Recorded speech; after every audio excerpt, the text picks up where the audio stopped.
السلام علیکم۔ پھر وہی ہوا 50,000 سپاہیوں پر مشتمل صلیبی لشکر یروشلم کی دیوار کے نیچے آ کر جمع ہونے لگے۔ صلیبیوں کو اس بات پر بڑی حیرت تھی کہ وہ کسی مزاحمت کے بغیر شہر کی فصیل تک پہنچ گئے تھے۔ افتخار الدولہ شہر سے باہر نکل کر عیسائیوں کی پیش قدمی کو روک سکتا تھا، مگر بدقسمتی سے اس کے پاس 1,000 سپاہی تھے۔ جنگی اصولوں کے مطابق دونوں فوجوں میں کوئی تناسب و توازن ہی نہیں تھا، اس لیے افتخار الدولہ نے دفاعی حکمت عملی اختیار کی۔ یہ کہہ کر قاضی ابن ارسون کچھ دیر کے لیے خاموش ہو گئے۔ سلطان نور الدین زنگی کی تصویر حیرت بنے ہوئے قاضی ابن ارسون کی گفتگو سن رہے تھے۔ مختصر سکوت کے بعد قاضی ابن ارسون دوبارہ سلطان نور الدین زنگی سے مخاطب ہوئے اور کہنے لگے، سلطان محترم، اس خون و رنگ اور المناک واقعے کی باقی تفصیل اس طرح سے ہے کہ یروشلم کا محاصرہ کرنے کے بعد صلیبی فوج کے سالار نے اپنے ایک قاصد کو یہ پیغام دے کر افتخار الدولہ کے پاس بھیجا، اگر تم لوگ جنگ کے بغیر ہتھیار ڈال دو تو ہم تمہیں مکمل امان بخش دیں گے۔ عیسائی قاصد کے لہجے سے اس قدر غرور و تکبر جھلک رہا تھا کہ جیسے وہ اہل ایمان کی تقدیروں کا مالک ہے۔ حاکم یروشلم کے لہجے سے غرور و تکبر کے بجائے جلال ایمانی کا اظہار ہو رہا تھا اور کہنے لگے، تین خداؤں کے ماننے والوں کو معلوم ہونا چاہیے کہ ہم خدائے واحد پر ایمان رکھتے ہیں۔ عیسائیوں کے عقائد کے مطابق تین خدا ہیں، ایک مقدس باپ خدا، دوسرا مقدس بیٹا حضرت عیسیٰ علیہ السلام، تیسرا روح القدس حضرت جبرائیل علیہ السلام۔ اسی کو نظریہ تثلیث کہتے ہیں، اور افتخار الدولہ نے عیسائی قاصد کے سامنے اسی طرف اشارہ کیا تھا۔ اپنے سالار کو بتا دینا کہ مجاہدین اسلام ہتھیار نہیں ڈالتے، یا تو وہ فتح حاصل کرتے ہیں یا پھر ان کے کٹے ہوئے سر نیزوں پر بلند کیے جاتے ہیں۔ اللہ نے اہل ایمان کے لیے ہر حال میں سربلندی رکھی ہے۔ افتخار الدولہ کا جواب سن کر عیسائی قاصد سر اسیمہ نظر آنے لگا۔ پھر جب وہ واپس جا رہا تھا تو یروشلم میں رہنے والے ایک عیسائی نے اسے اپنی زبان میں یہ راز بتا دیا کہ مسلمان فوجوں کی تعداد بہت کم ہے۔ عیسائی قاصد نے افتخار الدولہ کے جواب کے ساتھ ساتھ اپنے سالار کو یہ خفیہ اطلاع بھی دی تھی کہ حاکم یروشلم کی دفاعی قوت نہ ہونے کے برابر ہے۔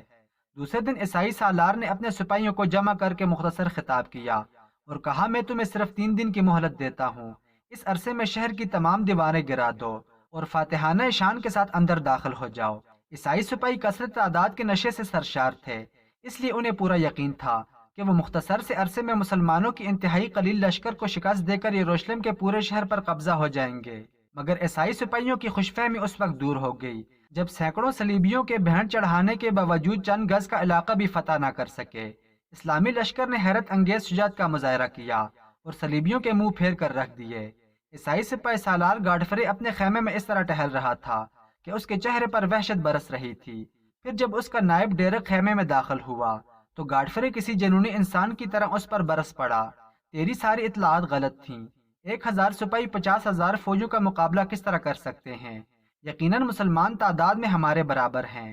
نائب سالار ڈیرک قسمیں کھا کھا کر گاڈفرے کو یقین دلاتا رہا کہ اس کی فراہم کردہ معلومات ہر بہر درست ہیں۔ ابھی ابھی یروشلم کا ایک سپاہی یہ خبر لے کر آیا تھا کہ ہم 10 بدس جنگ میں مسلمانوں پر غالب نہیں آ سکیں گے، پھر ہمیں کس طرح غلبہ حاصل ہوگا؟ گاڈفرے نے اپنے نائب سالار ڈیرک کو ایک غلیظ گالی دیتے ہوئے کہا، اس شخص کا کہنا ہے کہ افتخار الدولہ نے بڑی ذہانت سے اپنے دفاعی مورچے ترتیب دیے ہیں۔ ڈیرک ایک ایک لفظ پر زور دیتے ہوئے بول رہا تھا۔ اس شخص کی رائے کے مطابق اگر شہر کی فصیل پر شدید سنگ باری کی جائے اور فصیل کے انہدام کے بعد پورا عیسائی لشکر شہر میں داخل ہو کر بیک وقت مسلمانوں پر حملہ آور ہو تو صلیبیوں کو فتح حاصل ہو سکتی ہے۔ یہ ایک اچھی خبر تھی جسے سن کر گاڈفرے کے چہرے کا تناؤ ختم ہو گیا اور اس کے ہونٹوں پر خفیف سی مسکراہٹ ابھر آئی۔ پھر دوسرے دن گاڈفرے نے اپنے سپاہیوں کو حکم دیا کہ وہ روز و شب کام کر کے بڑی تعداد میں منجنیقیں تیار کریں۔ پھر جب عیسائیوں کا نیا اسلحہ تیار ہو گیا تو گاڈفرے کے حکم پر شدید سنگ باری کی گئی۔ کئی دن کی مسلسل کوششوں کے بعد شہر کی فصیل میں 2-3 شگاف پڑ گئے، مگر مجاہدین اسلام نے صلیبیوں کو اندر داخل نہیں ہونے دیا۔ شہر کا یہ محاصرہ 40 دن تک جاری رہا۔ اس دوران میں عیسائی سالار گاڈفرے نے کئی چالیں چلی، مگر وہ شہر پر قبضہ کرنے میں ناکام رہا۔ یروشلم کے عیسائی بھیس بدل بدل کر گاڈفرے کے لشکر میں جا رہے تھے اور افتخار الدولہ کے دفاعی انتظامات کی خبریں دے رہے تھے۔ بالآخر گاڈفرے نے اپنا پورا لشکر سمیٹ کر جنگ میں جھونک دیا۔ 12 گھنٹے تک مسلسل لڑائی ہوتی رہی، مگر صلیبی مسلمانوں پر غالب نہ آ سکے، یہاں تک کہ عیسائی لشکر پر مایوسیوں کے بادل چھانے لگے۔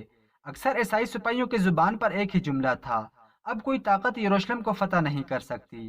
اپنے سپاہیوں کی دل شکستگی کا یہ منظر دیکھ کر گاڈفرے بدحواس ہو گیا اور پھر اس نے فوج کے ساتھ آنے والے پادریوں کو اپنے خیمے میں طلب کر کے مشورے شروع کر دیے۔ تمام پادری کچھ دیر تک سر جوٹے بیٹھے رہے، پھر انہوں نے اتفاق رائے کے ساتھ پرانا حربہ استعمال کیا۔ فوری طور پر ایک عیسائی سپاہی کو راہبوں جیسا لباس پہنایا گیا، پھر اسے کچھ ہدایات اور تلوار دے کر جیل زیتون پر بھیج دیا گیا۔ منصوبہ مکمل ہو جانے کے بعد سالار گاڈفرے نے پادریوں کے ساتھ اپنے خیمے سے باہر نکلا اور زیتون کی پہاڑی کی طرف دیکھنے لگا، جہاں راہبوں کا لباس پہنے ہوئے ایک سپاہی کھڑا تھا جو بار بار اپنی تلوار ہوا میں لہرا رہا تھا۔ منصوبے کے مطابق گاڈفرے نے اپنے تمام سپاہیوں کو ایک جگہ کر لیا، پھر جیل زیتون کی طرف اشارہ کرتے ہوئے ایک پادری سے پوچھا، مقدس پیشوا یہ کون شخص ہے؟ پادریوں نے بھی مصنوعی حیرت کے ساتھ ہی منظر دیکھا۔ پھر ایک راہب انتہائی خوشی کے لہجے میں پوری طاقت سے چیخا، یہ سینٹ جارج ہے جو صلیبیوں کی مدد کو آئے ہیں اور تلوار کے اشارے سے یہ کہہ رہے ہیں کہ پوری طاقت سے حملہ کرو، میں تمہارے ساتھ ہوں اور یروشلم تمہارا ہے۔ سینٹ جارج عیسائیوں میں ایک بڑا عبادت گزار شخص تھا جسے عیسائی ولی کا درجہ دیتے ہیں۔ سینٹ جارج کو جرجیس بھی کہا جاتا ہے۔ پادری کی یہ جذباتی تقریر سن کر عیسائی سپاہیوں کے مذہبی جذبات جنگل کی آگ کی طرح بھڑک اٹھے، پھر انہوں نے وحشیانہ انداز میں مسلمانوں پر حملہ کیا۔ شہر میں رہنے والے عیسائیوں کی مقبوری کے باعث افتخار الدولہ کے تمام دفاعی مورچے درہم برہم ہو کر رہ گئے اور صلیبی شہر میں داخل ہو گئے۔ پھر گمسان کی لڑائی ہوئی۔ اہل ایمان اتنی بے جگری سے لڑے کہ شجاعت کی نئی تاریخ رقم کر دی، مگر وہ 50,000 سپاہیوں کے نرغے میں اس طرح گھیرے گئے تھے کہ ایک ایک کر کے تمام مجاہدین اسلام شہید ہو گئے۔ پھر جب یہ خون کا سیلاب تھم گیا تو افتخار الدولہ کی تلاش شروع ہوئی۔ وہ مرد شہید عیسائی سپاہیوں کو اس حالت میں ملا کہ اس کا پورا جسم زخموں سے چھلنی تھا، مگر شہادت کے بعد بھی افتخار الدولہ کے ہاتھ میں تلوار تھی اور ہونٹوں پر ایک آسودہ مسکراہٹ۔ مجاہدین اسلام کی شہادت کے بعد سپاہانہ جنگ ختم ہو گئی تھی، مگر عیسائی سالار گاڈفرے نے بے دست و پا شہریوں کے خلاف دوسری جنگ شروع کر دی تھی، ایک ایسی جنگ کے تاریخ عالم میں شاید اس کی کوئی دوسری مثال ملتی ہو۔ گاڈفرے نے افتخار الدولہ کی لاش کو اپنے گھوڑے کی ٹاپوں سے رونڈ ڈالا، پھر صلیبی لشکر درندوں کی طرح شہری آبادی پر ٹوٹ پڑا۔ 70,000 مسلمان قتل کیے گئے، مقتولین میں کچھ یہودی بھی شامل تھے۔ نہ بوڑھوں کو امان ملی، نہ عورتیں اور بچے محفوظ رہے۔ پورا شہر ماتم کدہ بنا ہوا تھا اور مقدس سرزمین کا گوشہ گوشہ مقتل میں تبدیل ہو گیا تھا۔ قتل و غارت کا یہ منظر بیان کرتے ہوئے قاضی ابن ارسون کی آنکھوں سے آنسو جاری تھے اور شدت غم سے ان کی آواز لرز رہی تھی۔ سلطان نور الدین زنگی بھی آبدیدہ ہو گئے تھے۔ کم و بیش تمام درباریوں کی یہی کیفیت تھی، مگر کچھ درباری ایسے بھی تھے جن کے چہروں پر نفرت و غضب کی تیز آگ روشن تھی۔ اگر ان کا بس چلتا تو گاڈفرے کا انتقام جوسلن ثانی سے لیتے اور سر دربار اس کے جسم کو ٹکڑوں میں تبدیل کر کے اپنے سینوں میں بھڑکتی ہوئی آگ کو ٹھنڈا کرتے۔ قاضی ابن ارسون نے بڑی مشکل سے اپنے اعصاب پر قابو پایا اور سلطان نور الدین زنگی کو مخاطب کرتے ہوئے بولے، سلطان محترم، میں اس واقعے کا آخری منظر بیان کر دوں تاکہ اہل ایمان عبرت حاصل کر سکیں اور اس خونی داستان کو ہمیشہ اپنے ذہنوں میں محفوظ رکھیں۔ پھر قاضی ابن ارسون نے اپنی بات کو آگے بڑھاتے ہوئے کہا، صلیبی لشکر کی وحشت و صفاقی کا یہ عالم تھا کہ یروشلم کی تمام عبادت گاہوں اور گلی کوچوں میں مسلمانوں کی لاشوں کے انبار لگے تھے۔ مسجد اقصی جہاں سے میرے آقا حضور اکرم صلی اللہ علیہ وآلہ وسلم نے سفر معراج شروع کیا تھا، اس کے صحن میں اہل ایمان کا اتنا خون جمع تھا کہ اس خون میں عیسائی شہ سواروں کے گھوڑے کی لگامیں ڈوب گئی تھیں۔ حضرت عیسیٰ علیہ السلام کے مزار مبارک کے سوا بیت المقدس میں ایسا کوئی گوشہ موجود نہیں تھا جو مسلمانوں کے خون سے تر نہ ہو۔ اس قتل و غارت کے بعد مسجد عمر کو جی بھر کے لوٹا گیا، اس کا سارا قیمتی آرائشی سامان 6 اونٹوں پر لاد کر لے جایا گیا۔ یہ کہہ کر قاضی ابن ارسون نے جلسہ ثانی کی طرف اشارہ کیا، یہ شخص جو آپ کے سامنے زنجیریں پہنے کھڑا ہے اور اسلام کی شان میں قصیدے پڑھ کر اپنی زندگی کی بھیک مانگ رہا ہے، اسی گاڈفرے کا پرجوش ہمنوا اور معتقد خاص ہے۔ یہ کہہ کر قاضی ابن ارسون اپنی نشست پر بیٹھ گئے۔ سلطان نور الدین زنگی نے صلیبیوں کے مظالم کی لرزہ خیز تاریخ سن کر جوسلن ثانی کی قسمت کا فیصلہ کر دیا۔ تھوڑی ہی دیر بعد ایک دراز قامت جلاد اپنے ہاتھ میں لوہے کی ایک تپتی ہوئی سرخ سلاخ لے کر داخل ہوا۔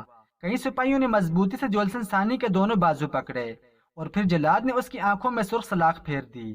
چند لمحوں تک جوسلن ثانی کی دردناک چیخوں سے پورا دربار گونجتا رہا، پھر بے ہوش ہو کر فرش پر گر پڑا۔ اس کے بعد اسے حلب کے قید خانے میں ڈال دیا گیا، جہاں وہ دیواروں سے سر ٹکرا ٹکرا کر اپنی بدنصیبی کا ماتم کرتا رہتا تھا۔ اس وقت حاضرین دربار میں 10 سالہ صلاح الدین ایوبی بھی شامل تھا۔ اس نے اپنے استاد قاضی ابن ارسون کی زبانی صلیبی جنگوں اور عیسائیوں کے مظالم کی تاریخ پوری توجہ کے ساتھ سنی تھی۔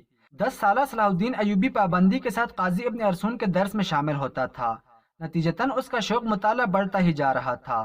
باپ نجم الدین اور اسد الدین شرکو اسے بار بار ٹوکتے تھے، تم اول و آخر ایک مجاہد خاندان کے فرزند ہو، پھر کیسی عجیب بات ہے کہ تمہیں شمشیر و ثنا اور شاہ سواری سے کوئی رغبت نہیں، آخر تمہیں ان کتابوں میں کیا نظر آتا ہے؟ صلاح الدین ایوبی بڑے ادب کے ساتھ جواب دیتا، کتابیں میری دوست ہیں، میدان جنگ سے مجھے وحشت ہوتی ہے اور کتب خانے کے ہر گوشے میں مجھے سکون ملتا ہے۔ بیٹے کا جواب سن کر باپ کو شدید مایوسی ہوئی اور نجم الدین ایوب نے انتہائی تلخ لہجے میں صلاح الدین ایوبی کو مخاطب کرتے ہوئے کہا، اس کا مطلب ہے کہ تم فطرتاً ایک بزدل ہو۔ نہیں بابا محترم، یوسف صلاح الدین ایوبی کا لہجہ انتہائی مؤدبانہ تھا، مگر اس سے استقامت اور خود اعتمادی جھلک رہی تھی۔ مجھے موت سے ڈر نہیں لگتا، مگر میں انسانی خون بہتا ہوا نہیں دیکھ سکتا۔ صلاح الدین ایوبی کی یہ امن پسندانہ روش دیکھ کر نجم الدین ایوب اور اسد الدین شرکو کی توجہ اس طرف سے گم ہو گئی۔ پھر وہ دونوں صلاح الدین ایوبی کے بڑے بھائی توران شاہ کو فوجی تربیت دینے لگے۔ نجم الدین ایوب اور اسد الدین شرکو کا خیال تھا کہ صلاح الدین ایوبی کی شکل میں ان کا ایک بازو کمزور ہو گیا ہے۔ وقت اپنی مقرر رفتار سے گزرتا رہا، یہاں تک کہ صلاح الدین ایوبی 16 سال کا ہو گیا۔ اس کے خد و خال دلکش تھے، مگر جسم میں سپاہیانہ جھلک نظر نہیں آتی تھی۔ مذہبی تعلیم کے ساتھ صلاح الدین ایوبی کو شعر و شاعری سے بھی بہت زیادہ دلچسپی تھی، اس لیے اس کا طرز گفتگو نرم و شیریں اور بڑی حد تک شاعرانہ تھا۔ وہ مناظروں کی مجلسوں میں بڑے ذوق و شوق کے ساتھ شریک ہوتا اور علماء کی منطقی بحث سن کر لطف حاصل کرتا۔ پھر ایک عجیب واقعہ پیش آیا جس نے صلاح الدین ایوبی کی تمام عادتوں کو یکسر بدل دیا۔ ایک دن صلاح الدین ایوبی اپنے استاد گرامی قاضی ابن ارسون کی خدمت میں حاضر تھا کہ سلطان نور الدین زنگی قاضی صاحب سے ملنے ان کی درسگاہ تشریف لائے۔ صلاح الدین ایوب کی ظاہری شخصیت نے سلطان نور الدین زنگی کو بہت زیادہ متاثر کیا۔ شام کے حکمران کے ذہن میں بار بار ایک ہی خیال ابھرتا تھا کہ یہ کوئی غیر معمولی جوان ہے۔ پھر جب سلطان نور الدین زنگی کو یہ معلوم ہوا کہ دلکش شخصیت کا مالک یہ نوجوان اس کے سپاہ سالار نجم الدین ایوب کا بیٹا ہے تو اس کا تاثر گہرا ہو گیا۔ پھر جب سلطان نور الدین زنگی قاضی ابن ارسون سے امور مملکت پر طویل گفتگو کر کے رخصت ہونے لگے تو انہوں نے 16 سالہ صلاح الدین ایوبی کو مخاطب کرتے ہوئے کہا، تم پابندی کے ساتھ ہمارے دربار میں حاضری دیا کرو۔ نجم الدین ایوب کے گھر میں یہ خبر بڑی مسرت کے ساتھ سنی گئی کہ اس کے چھوٹے بیٹے صلاح الدین کو سلطان نور الدین زنگی نے اپنے دربار میں حاضر ہونے کا حکم دیا ہے۔ قدرت یہ موقع کسی کسی خوش نصیب کو دیتی ہے کہ خود حاکم وقت اسے طلب کرے، ورنہ تو لوگ اسی حسرت میں مر جاتے ہیں کہ وہ حکمراں کے دروازے تک ہی پہنچ جائیں۔